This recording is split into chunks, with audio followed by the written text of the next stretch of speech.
When you think about education and self-education, what do you recommend? I would encourage people to read a lot of books. Basically, try to ingest as much information as you can. Also, just develop a good general knowledge. Try to learn a little bit about a lot of things. How would you know what you're really interested in if you at least aren't like doing a peripheral exploration broadly of the knowledge? You talk to people from different walks of life and different industries and professions and skills and occupations. Like, just try to learn as much as possible. I would encourage people to read broadly in many different subject areas. Try to find something where there's an overlap of your talents and what you're interested in. So you want to try to find a good combination of the things that you're inherently good at, but you also like doing. Need motivation? Watch a top 10 with Believe Nation. Hey, it's Carmichael, and I make these videos because when I started my first business, I really struggled to believe in myself. I was making $300 a month and quit on my business partner. And the thing that saved me was watching the stories of successful entrepreneurs. They gave me strategies as well as hope and belief that just maybe I could do it myself as well.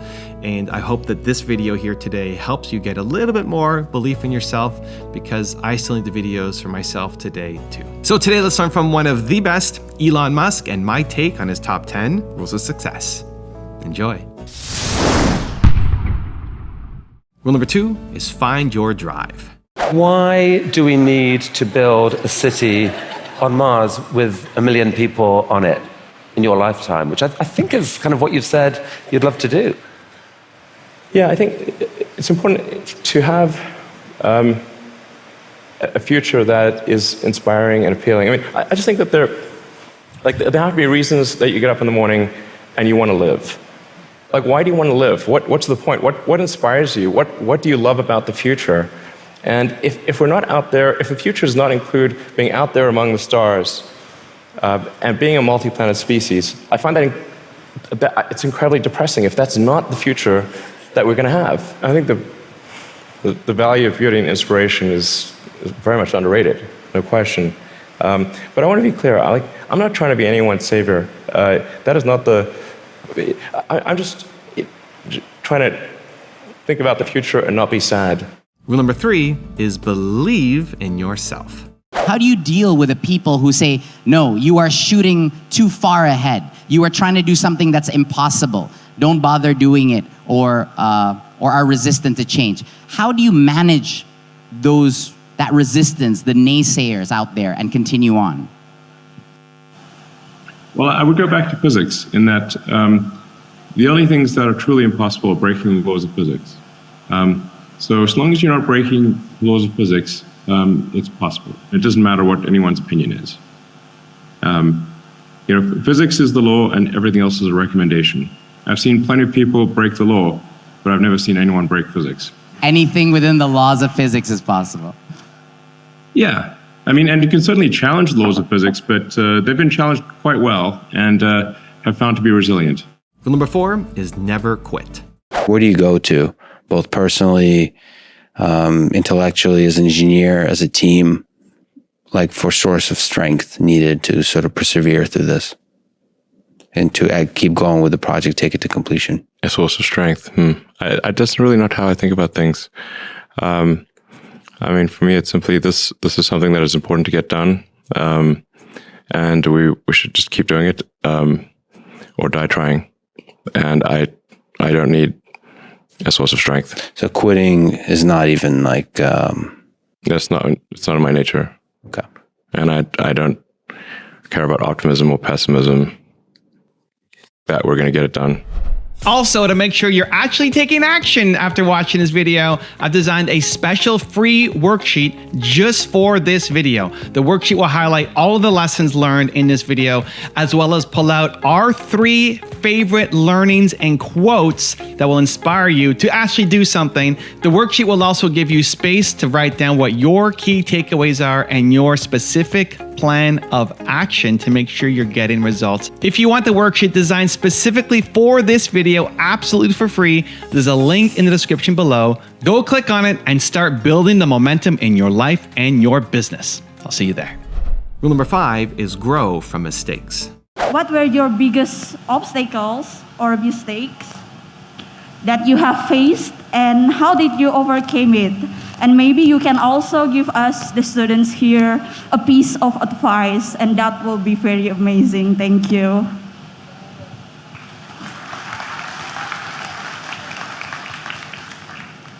Well, to be frank, I've made so many mistakes that it would take far too long for me to list them all.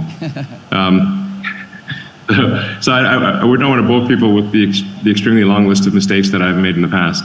But I think that the higher principle here is that it is always to aspire to be less wrong over time.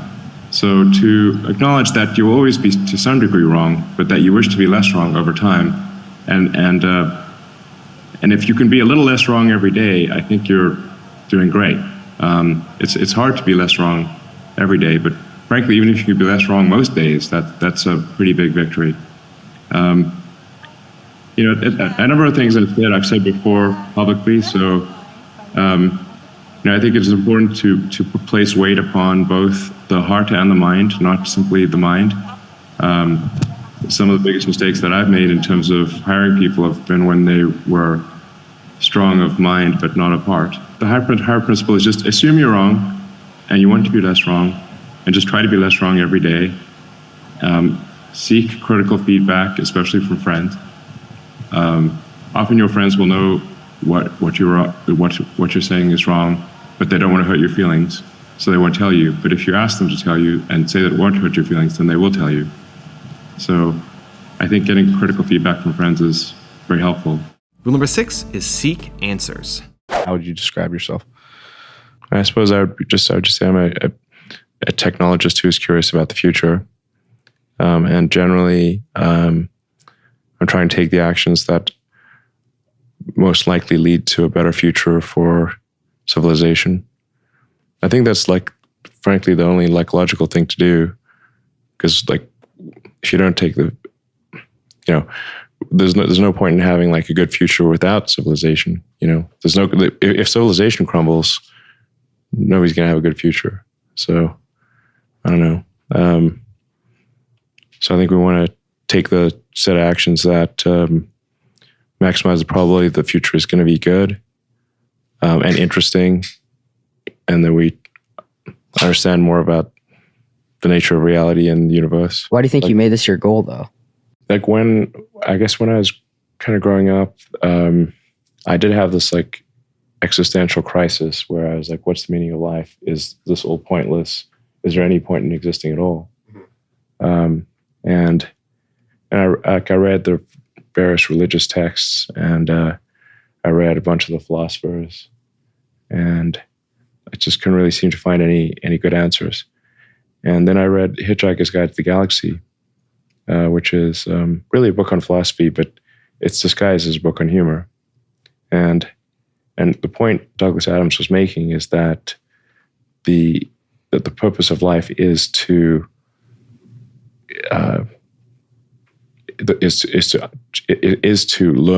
learn more, to ultimately know what questions to learn what questions to ask about the answer that is the universe. He was sort of making that that's the actual point, is to figure out the point. And so at least that was my interpretation.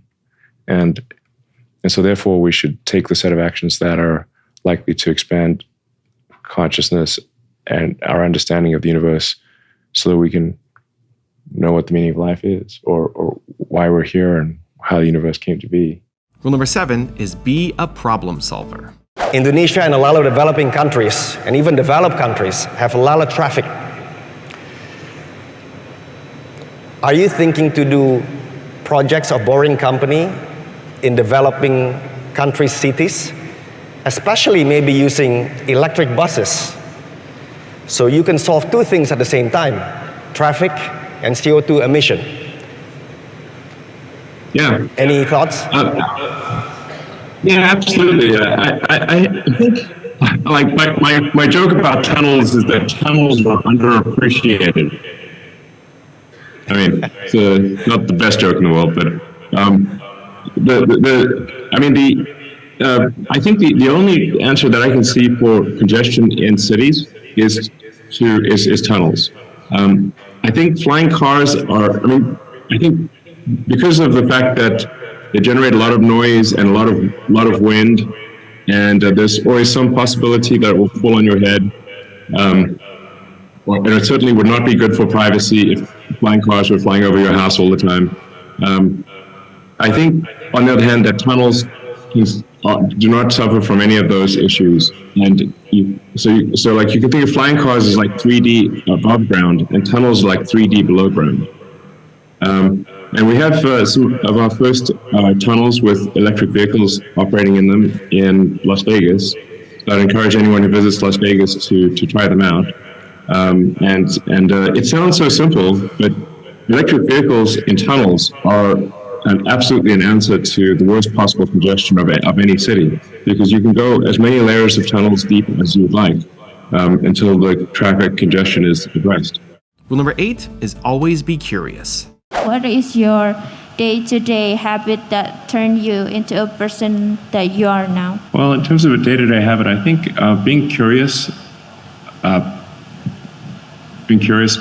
the world, how the world works, and curious about technology, and curious about everything, really. I think curiosity is a very important thing to have. And then to be somewhat obsessive about the curiosity. I saw probably obsessive curiosity is probably the number one thing. And I think having a sort of a sense of adventure is also good. I think sometimes people are afraid of things when they shouldn't be afraid of things. Like, you want to make sure that your fear is proportionate to the actual danger. And I think sometimes our instinctive fear is not proportionate to the actual danger.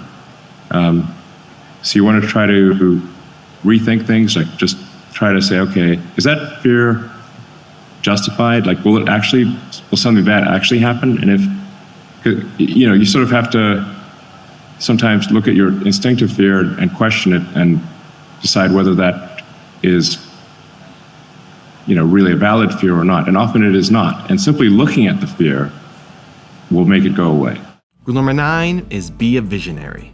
In 20 years, Elon, Indonesia wants to be in golden era in 2045, 100 years of the independence. What are great questions to ask? Well, I think one of the questions to ask is, what future do you want? Like, what is the good future?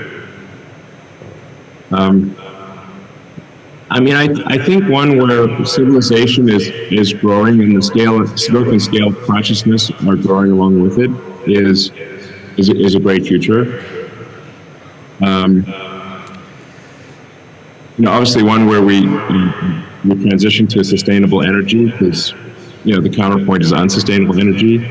The faster we can transition to a sustainable energy economy, the better. But we will transition to a sustainable energy economy.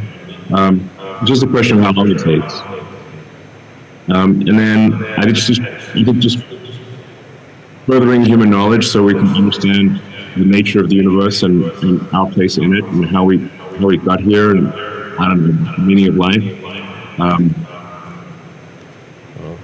And as I said earlier, going and exploring the star systems, and maybe we'll find, alien civilizations, or discover alien civilizations that existed millions of years ago may no longer exist, but we see the ruins of ancient civilizations. I think that would be incredibly interesting, just to, go out there and explore the galaxy. And rule number 10, the last one before some very special bonus clips, is take action. I really want to make sure that there is a good future for humanity, and that we're on a path to understanding the nature of the universe, the meaning of life, why are we here, how do we get here. And in order to understand the nature of the universe and all these fundamental questions, we must expand the scope and scale of consciousness. Certainly it must not diminish or go out, or we certainly won't understand this. So I would say I'm motivated by curiosity more than anything, and just a desire to think about the future and not be sad, And are you? Are you not sad? I'm sometimes sad, but I'm feeling, I guess, relatively optimistic about the future these days. There are certainly some big risks that humanity faces. I think the population collapse is a really big deal that I wish more people would think about, because the birth rate is far below what's needed to sustain civilization at its current level. There's obviously we need to take action on climate sustainability, which is being done. And we need to secure the future of consciousness by being a multi-planet species. We need to address it's important to take whatever actions we can think of to address the existential risks that affect the future of consciousness. There's a whole generation coming through who seem really sad about the future. What would you say to them? Well, I think if you want the future to be good, you must make it so. Take action to make it good, and it will be. The first 3 flights of the Falcon 1 failed, or rather, they certainly didn't get to orbit. The second and third flights arguably got to space, but they did not reach full orbital velocity. And then fortunately, the fourth flight worked. And if it hadn't, SpaceX wouldn't be around, because I'd basically run out of money. So that was a bit of a nail biter.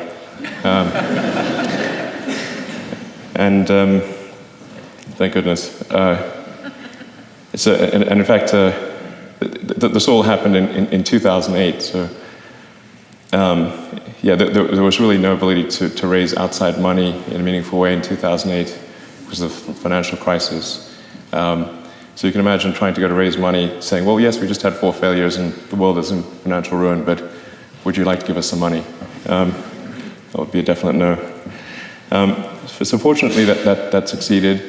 And we were able to go from Falcon 1 to begin designing the Falcon 9, which is an order of magnitude larger vehicle. And in fact, has more than 20 times the payload. So it's got a payload to orbit of over 10 tons. And that actually has gone a lot better because we had the experience of Falcon 1 to go by. And part of the reason we started with Falcon 1 was because I thought we would make a lot of mistakes. And if we're going to make a lot of mistakes, then it's best to make those mistakes at a small scale rather than at a large scale. And that seems to have worked because going to Falcon 9, we've had 4 flights of Falcon 9, and they've all 4 of them have been successful.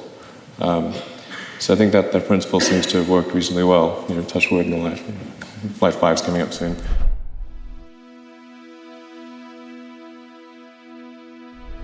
Because you made it this far in a video, I want to celebrate you. Most people start and don't finish. Most people never actually follow through. Most people say they want something, but they don't ever do the work to actually get it. But you are different. You are special. Believe Nation, you made it here all the way to the end, and I love you. So as a special celebration, if you put a hashtag Believe down in the comments below on this video, I will showcase you and celebrate you somewhere on the screen in a future video because you are awesome. For 10 more amazing rules from Jeff Bezos, check the video right there next to me. I think you'll love it.